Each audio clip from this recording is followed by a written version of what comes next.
Hello guys, welcome to my channel story book and play time. एक गांव के पास एक खेत में सारस पक्षी का एक जोड़ा रहता था। वही उनके अंडे थे।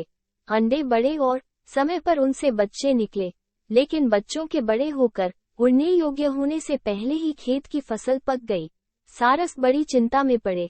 किसान खेत काटने आए। इससे पहले ही बच्चों के साथ उसे वहां से चले जाना चाहिए और बच्चे उड़ सकते नहीं थे। सारस ने बच्चों से कहा, हमारे न रहने पर यदि कोई खेत में आए तो उसकी बात सुनकर याद रखना। एक दिन जब सारस चारा लेकर शाम को बच्चों के पास लौटा तो बच्चों ने कहा, आज किसान आया था। वो खेत के चारों ओर घूमता रहा। एक दो स्थानों पर खड़े होकर देर तक खेत को घूरता था। वो कहता था कि खेत अब काटने के योग्य हो गया है।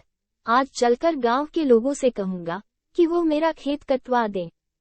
सारस ने कहा, तुम लोग डरो मत, खेत अभी नहीं कटेगा, अभी खेत कटने में देर है।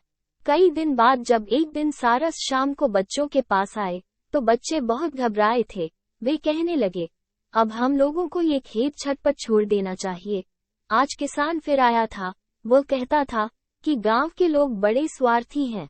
वो मेरा खेत कटवाने का कोई प्रबंध नहीं करते। कल मैं अपने भाइयों को भेजकर खेत कटवा लूंगा। सारस बच्चों के पास निश्चिंत होकर बैठा और बोला, अभी तो खेत कटता नहीं। 2-4 दिन में तुम लोग ठीक ठीक उड़ने लगोगे। अभी डरने की आवश्यकता नहीं है। कई दिन और बीत गए। सारस के बच्चे उड़ने लगे थे और निर्भय हो गए थे। एक दिन शाम को सारस से वे कहने लगे, ये किसान हम लोगों को झूठ मूठ डराता है। इसका खेत तो कटेगा नहीं। वो आज भी आया था और कहता था कि मेरे भाई मेरी बात नहीं सुनते, सब बहाना करते हैं। मेरी फसल का अन्न सूखकर झर रहा है। कल बड़े सवेरे में आऊंगा और खेत काट लूंगा।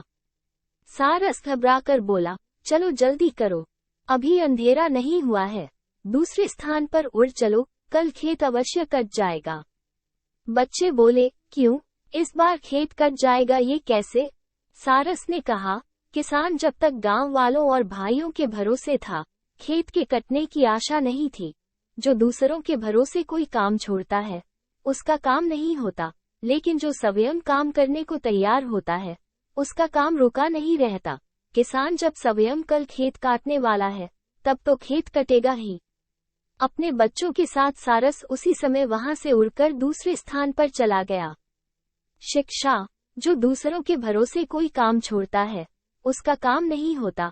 लेकिन जो स्वयं काम करने को तैयार होता है, उसका काम रुका नहीं रहता। Thank you for watching.